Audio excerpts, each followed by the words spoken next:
day has arrived. I got my tins back from the painter. The bike's out of the garage. Roadliner, Ellie's awesome Speedmaster. Time to get this underway. Put the bike back together. I can't wait. Got everything back now. Came back from the Color Lab and I couldn't be more happy. Totally professional. Excellent. It's exactly Jeep Rescue Green with more flake. Scout's up on the lift. Scout is fully secured. Got it strapped down. I just wanted to raise it up some so it's easier to work on. Got my heater because it's a little chilly out here. My office chair with a moving blanket in it. You'll see what that's for in a minute. Totally worth investing in one of these jobbies here because my next step here to put this back together first is to put the fuel pump assembly back into the tank. I bought a new gasket for it and it actually, the bolts on there get torqued down and there's a specific sequence that they get torqued in. So let's jump in. My fuel tank supported, it's on an old office chair. You can use a box or a crate or whatever. And I have some moving blankets. You can get those at Harbor Freight or wherever, just so I don't run the risk of scratching my paint. And even if you didn't have brand new paint, it's probably good to have something like this if you work on your motorcycles on a regular basis.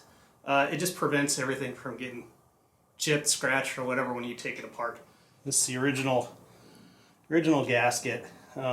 You can reuse it if you want to. I mean, it still feels pliable. It is 3 years old on my bike and it's been exposed to ethanol that entire time. However, this was only 20 bucks. So instead of risk it leaking and possibly ruining any kind of work that had been done on the bike, I'm just replacing it. I'm also making sure that this groove and the place where it seats to are perfectly clean. I don't see any issues with wires that got knocked loose or whatnot from me taking it apart. I mean, I basically just lifted it out of the tank and you just kind of have to snake around the filter sock. So it just goes back in the opposite way it came out. Take this dude here. And it doesn't really have a top or a bottom per se. There's no index marks on it. And it just seats down in there. There's little nubs on it that kind of ensure it stays centered in the opening. And it doesn't get any sealant or anything. It's just kind of like a specially designed O-ring. According to the service manual, the serial number and the fittings go towards the vent tubes here. So this actually goes in this way. So I'm going to carefully fish this dude in there. Then I got to Jenga the back of it in.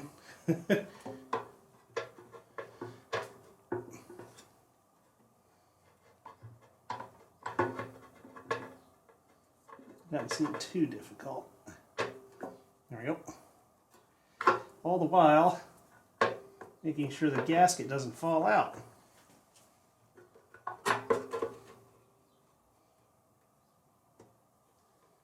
Bingo! There were no washers on this, and these bolts do not have Loctite. What I'm going to do is I'm just going to start 4 of these. And the reason I'm doing that is because this is supposed to be, oops, I'll do this one, tightened up in a pattern. And I'm sure it's so that it fully compresses the O-ring. And now I'm going to shine a flashlight down through the gap to make sure the O-ring's on there straight. Favorite thing in the garage. Extremely bright LED flashlight. Looks like it's in the groove. You see these nubs on this on the original O-ring?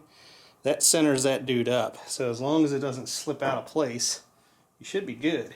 So right now I'm just gonna go around and tighten these down to where they just kiss the metal sleeve that each one of these tightens against. Like I said, the factory didn't have Loctite on them. There's nothing in the service manual that says it needs a Loctite or sealant. So I'm not putting it on there. So what I'm going to do is I'm going to sit this manual down here in the chair. so I can see the torque pattern. And all I'm going to do is I'm going to just compress the gasket right now. I'm going to hold the ratchet really loose just to get this to compress a little bit, and then I'll do the final torque when I feel resistance. So just go do it. So I'm going to repeat that pattern again until it actually completely bottoms, because there was a lot of draw up on those. So 5 Newton meters isn't a lot, and this torque wrench just about goes down to that. Actually, it does a little less than 5 Newton meters, but we have, if it was any less than that in inch pounds or Newton meters, I'd have to get a smaller compact torque wrench. So just straight torque.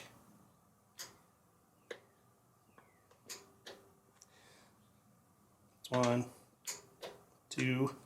Doesn't make a very loud click at 5 Newton meters, I can tell you that. 3, and so on. 4, 5, 6, 7, 8, 9, 10. Sweet! Fuel pump's back on. One thing I had covered briefly in the last video was how tight the wiring is in here, and you know, where they think that you're going to jam the power commander in. Even if you had the standard seat, there's not a lot of room, and the cover for the 1920 solo seat is even tighter. But I realized that I had pointed out there was this space here, and I thought maybe I couldn't fit the power commander module there because maybe there wasn't enough free space. But actually there is. So this is the bracket that goes on the back of the tank. That's your vent line. That's where the seat stud plugs in, and these 4 holes get bolted down here. So if I take and put this guy here, I actually have plenty of room for the power commander to live underneath this bracket. So don't do what the directions say. You've got plenty of room to stuff it right there. And there's a, you can't see it from this angle, but there's a heat shield that will protect the module from the exhaust heat to some degree. I mean, it's not going to get any hotter than everything else under this area. And actually, I think because it's not jammed up so tight here, it's going to get better airflow as you're riding the bike. But yeah, I just confirmed that. That dude sits there like that, and you got tons of room. I mean, I can still move the module around. You can probably still even get the little USB cable on there to change the flash even when it's mounted to the bike. So that's pretty cool. Next goes the bracket. This has a torque value also. They did a pretty good job at TPN, the Color Lab, of making sure they didn't pollute all my bolt holes with tons of paint. But I would say, when in doubt, run a tap through it and clean the threads out. Better safe than sorry, right? So the 4 bolts that hold this bracket with the tank mount isolation rubber washers, they get 9.5 Newton meters on them. And it doesn't have a pattern, but I'm just kind of crisscrossing. So I noticed that only one of these vent tubes had a spring clamp on it. So I grabbed one out of my parts box and threw on there. I don't know if I lost it or it was never there, but I figured if one needed it, they probably both did, so that that doesn't come loose. I got the tank put back together, and now I'm ready to put it back on the bike. And my little block of wood here, so I can put it here and kind of rest the tail of the tank up so I can plug in the wiring harness for the fuel pump and the fuel fitting. And then I got these vent lines to plug in, and then that's it. Tank's pretty much mounted, and then everything else goes back together in the reverse order that I took it apart, which I'm probably going to fast forward through so I don't bore everybody to death.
Next day, doesn't look like it was a very long day in the video, but it was quite a bit of time to put the bike back together because I didn't want to chip or scratch nothing. Take a look at the emblem real closely. On the backing paper they give you here, that's the center line, and it doesn't matter which way it's flipped around because obviously, you know, you're going from left to right for the lettering, but when you flip it around, you need to know how to align this sucker so that it's going the same way on either side of the bike. So Indian has given you these convenient little notches here. I'm sure this corresponds on the assembly line with a jig or a fixture that this plops on, you know, that lays up on the side of the tank and gets it stuck in the same place every time. Well, I don't have that. So what I've done is I've taken a look at a lot of scalp pictures online, and I figured out exactly where the scalp bobber emblem needs to go based upon the alignment in the pictures. And I've also noticed that some of them are different, so not every one is lined up correctly, I guess, or maybe they changed the position over the past couple of years. Then I've got the template that I made for my knee pads. They're a Tech-Spec universal kit, and this is just a piece of paper with blue painter's tape that I stuck to some scrap paper. This was here on the old you know, paint scheme that was on the tank with the More Speed Racing silver decals. I like the width of it, or how long it goes, but obviously it's not wide enough, and I need to remake this template. I believe the way Indian lines up the scalp bobber emblem is from the center notch. If you take and strike a line from the center of the filler cap to the center of the cam cover here, that is about where that goes this way from Indian. Now that works out pretty good for where I need to mount that.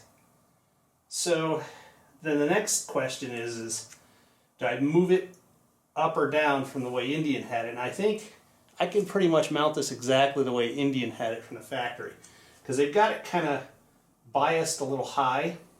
They got it moved up a little bit, and I think that that's a good look. And the way that I determined where the bottom edge gets lined up, if you look, there's this point here on the back of the tank. If you strike a line and it goes almost halfway through there, but kind of intersects, there's like a little notch where the steering stem kind of meets the casting for the front frame of the bike. That establishes kind of a line where I think, you know, that everything lines up, and it's the same on both sides of the bike. So I've got a cool nifty little Ryobi laser here. Line it up both vertically and then horizontally, and then put some tape reference points down. And I may also keep the laser, you know, out for alignment purposes. But if I, right now, if I just eyeball this, and I gotta put this on a tripod, you know, I can just about see where that dude needs to go, you know, based upon this laser line. So I'm gonna do that with this guy here, and basically get it just right where I think it needs to go. I took this reference photo here on my phone at the local Indian dealership, Spartan Cycle, so I can see where all this lines up, and that's kind of where I got my reference points. You can make out that the emblem is kind of biased upwards. I think the alignment comes from right in the middle of the filler cap, or where the little key hatch is, and then down, like I said, down to the cam covers, you know, this back side cover for the cams. That seems to be where the center line is, and then I got that horizontal plane figured out. But, you know, that's why I took a reference photo, so I knew where the heck all this stuff goes. So I got it's a Tech-Spec kind of universal kit. The one I bought comes in 2 sheets of this textured rubber, and then it's got the sticky backing on it. I've been asked plenty of times on how to do this, so now's your chance to learn. Low tack blue painter's tape. I also clean this off. But even though it's low tack, one way you can take tape to make it less tacky is pat it off on your jeans like this. And it picks up just enough lint from your denim that it helps it to not stick so much. So what I'm going to do here is I'm going to, and I'm not going to press this down really tight to the paint, mainly because it's fresh paint and I don't want to pull anything off when I yank it. I'm giving it about a 1/2 inch overlap per piece of tape here. Now the cool thing here is if you make one side, you've made both. Because you just flip the pattern 180 degrees around when you trace it to cut it out. Get another piece of tape down here. Get him in place. So let's see, what's the count? 1, 2, 3, 4, 5, 6. 6 pieces of tape.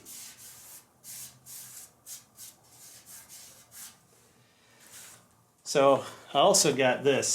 Tech-Spec gives you a bunch of these pieces of paper.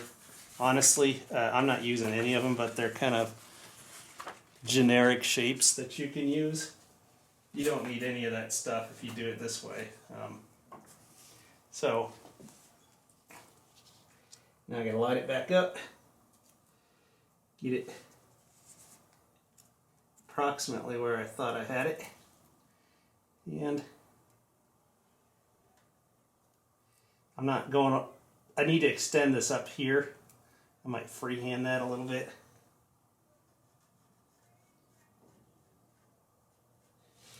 And then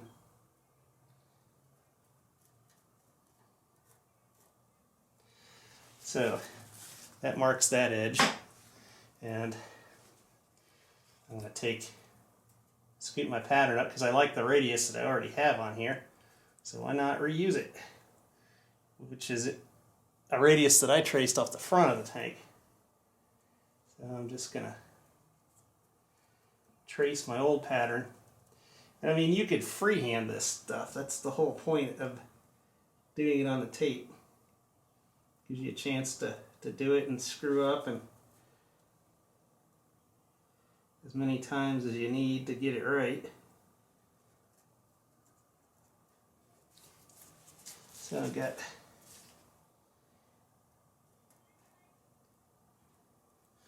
now when I get ready to cut this out later on, I'm going to true up all these dimensions.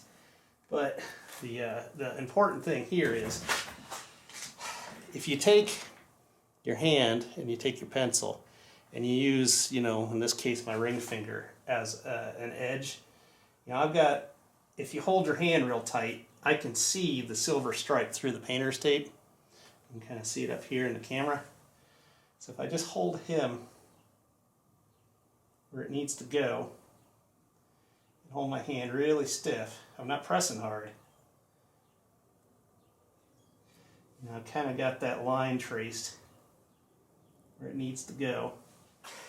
Now for this back edge here, I'm gonna have to kind of eyeball it so you can kind of see the outline I made here. So I'm just checking to make sure I'm inside the pinstripe everywhere I'm going, because I think to do this I want to do the knee pads first, right and left, and then mount the emblems so that I can center everything up. And because I layered these in one direction, if I take and I peel this up carefully, this is another reason why you wanted to press it down on your jeans, because I don't want to distort the tape. So I want it, even though it's painter's tape and it's low tack, I needed it even less tack. So I can do this. And I'm carefully not yanking it off all at once, grabbing it with my fingers here so that I can try and get this dude to come off in one piece. So just take that paper, I got my flat surface here, and trying to get this dude to lay down there flat on the first try. Start at one end and work my way over so I don't get any distortions or air bubbles. I mean, I'm going to have to tweak this regardless because it's now two-dimensional. It was stretched over a three-dimensional object, the tank. So that's how this pattern came. That's how that pattern came to be. You know, it's now a bigger version of it. I got to cut that out, and then that becomes the new pattern, and then I got to adjust it accordingly. So I got it cut out now, and it's cut out. It's on the paper, so it's not going to stick. And the cool thing is this is the right side. Then you just flip it backwards to get the left side. So now I take my pattern, I line it up on one edge. I can see I've got some tweaking to do. So I'm just going to take and work at it with some scissors until I get this edge just right and it fits inside the pinstripe exactly. But I think that's about how big I want it. Spent a little while trimming this up. If I push it down in all directions, it's just inside the silver. So that is a good pattern. And interestingly enough, now this pattern is good for any scout, not just this one, and you'll have a little bit of a reveal around the edge of the tank. So now I could take this pattern here and I could put it on a Tech-Spec material, trace around the back side of it, flip it over, trace around the back side of it, and then I'll have an exact duplicate left or right of this pattern, you know, to use on either side of the tank. Now this is the easiest part. I'm just going to take this stuff here. I got my templates. That's for the knee pads. This is for the top of the tank pad to keep my zipper from scratching up my tank. And I've got a generic tank pad for the top, which is the same material as this. This is already kind of cut out. But if you flip it over, there's a paper backing on here. So you just use the paper backing to mark the outline of your template, and then you just cut it out with an X-Acto knife. After you've cut it out, you can take and use a belt sander, either a bench belt sander or a handheld belt sander, and you just sand a bevel onto this so it's not such a sharp edge, and that's it. You've made yourself a set of nice knee pads. After about an hour or so, give or take, I've got one right, one left, and also I've got the top pad, which I had on my old tank. I made one of these. This kind of matches the contour or the radius and the width of the, there's like a detail on top of the tank where it's not flat. And this just prevents like the zipper part of your jacket from scratching the top of the tank. You know, a lot of sport bikes have this kind of thing too, tank protector. And same deal, it's just paper templates with tape. I would like to say that the backing paper on this is really slick. So it might be hard to draw on there with a pencil. Just put some tape on there and then you can draw on the tape easily. It doesn't want to stick real well, but it's only got to be in there temporarily to cut it out with an X-Acto knife. And then, I don't know if you can see that, those edges have been beveled down on a belt sander so they're not square. So that's almost just like the factory ones, because they do make die-cut versions of these for popular sport bikes and stuff. But coincidentally, they don't make them for scouts, but I did. So let me get these installed so we can keep on with this this project. Putting this on couldn't be any easier. Just I have some ammonia-free Windex. Sprayed a little bit on a brand new microfiber towel, and I'm going to clean off the whole side panel here. Now this doesn't have any wax on it at all. The guys at the paint shop at the TPN Color Lab, they didn't put any wax on there. So after I'm done doing this work, I can wax this up. Put its first coat of wax on there, really make it nice. But I'm just looking to make sure there's no lint or anything else before I put the tank pad on. Peel off the old backing paper here. This stuff is super sticky. It takes quite a bit of effort to get it off once you got it on. Trust me, I've done it a couple of times now. Alright, so I'm going to line it up off the back edge. I'm going to put it down at an angle here and just barely hold it on one little edge in the back and then bring the top up to meet it. Because if I got the top where I want it, the rest of it should fall in line pretty well. And it is rubber, so it will squeegee around a little bit. There we go. Then just press it down.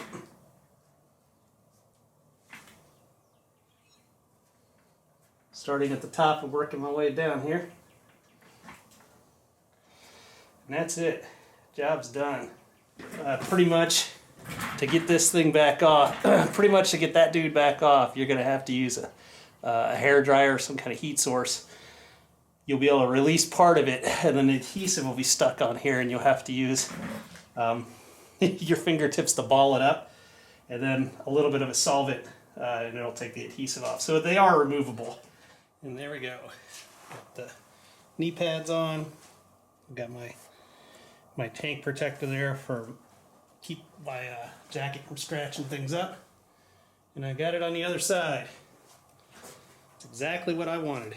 That's pretty much what I had when the bike was black, just different colors. So now, the last step, get those emblems on there.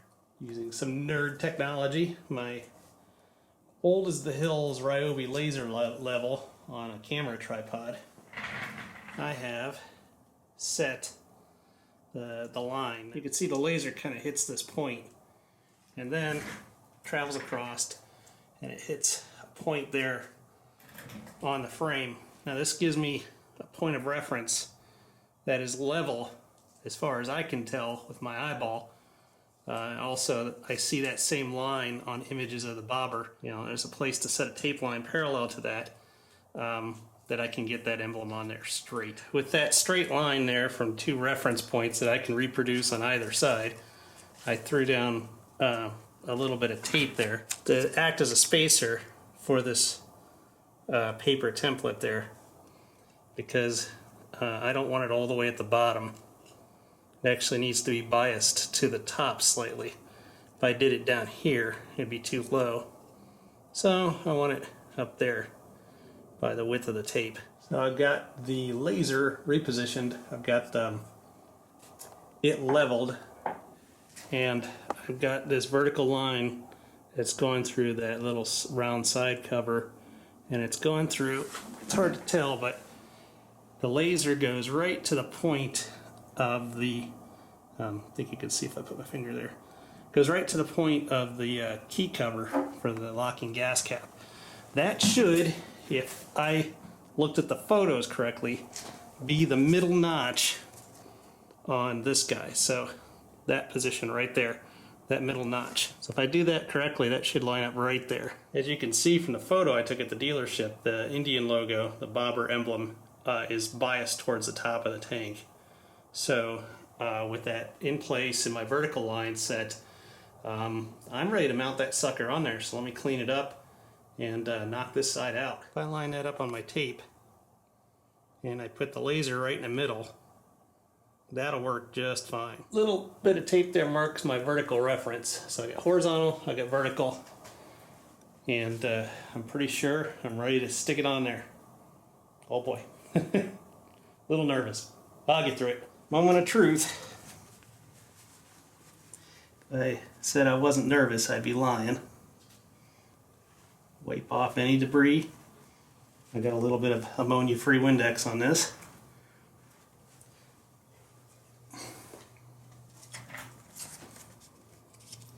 One last check of my alignment.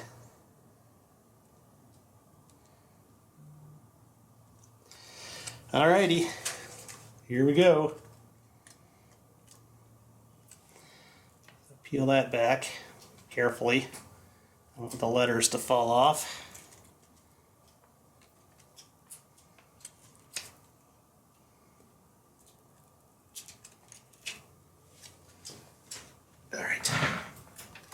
my head gets in the way of the shot, tough crap.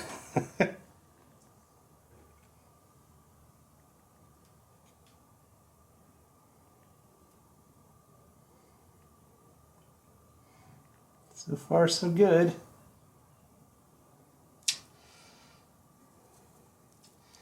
There we go. Just level along my line at the bottom.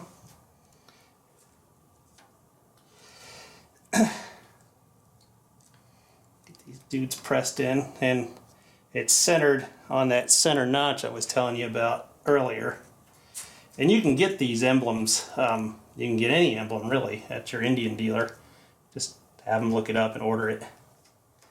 So you can change the look of your bike even if you don't repaint it.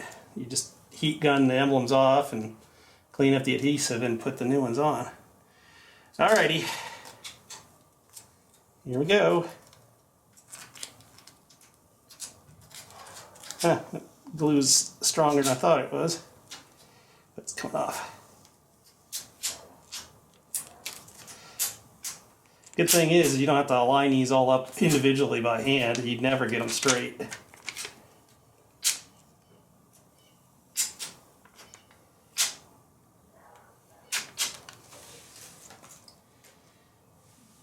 There we go.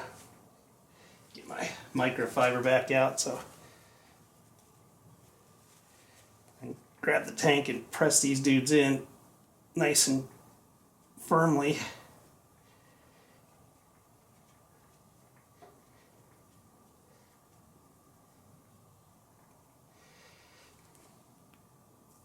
Get rid of my tape. Boom.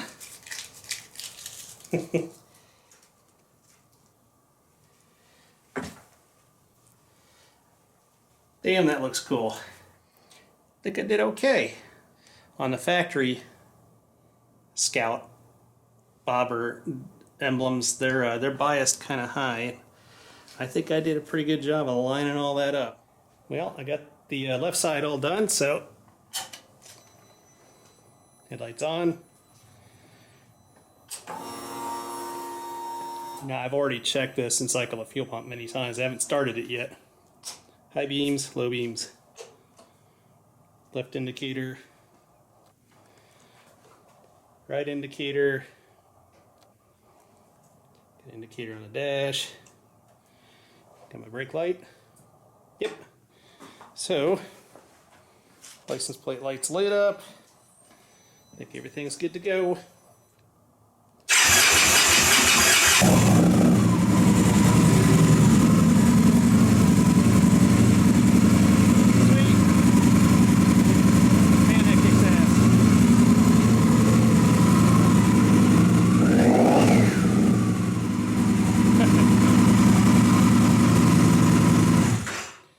Choke myself out on fumes here. I finished aiming the headlight. Doesn't look like it because it's bike's on its side stand, but that Eagle Lights puts out a pretty good beam. Oh, I gotta put my saddlebags on too.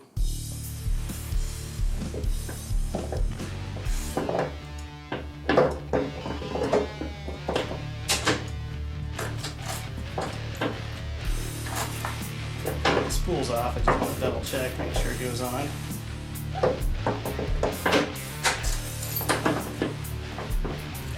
Perfect. Sweet.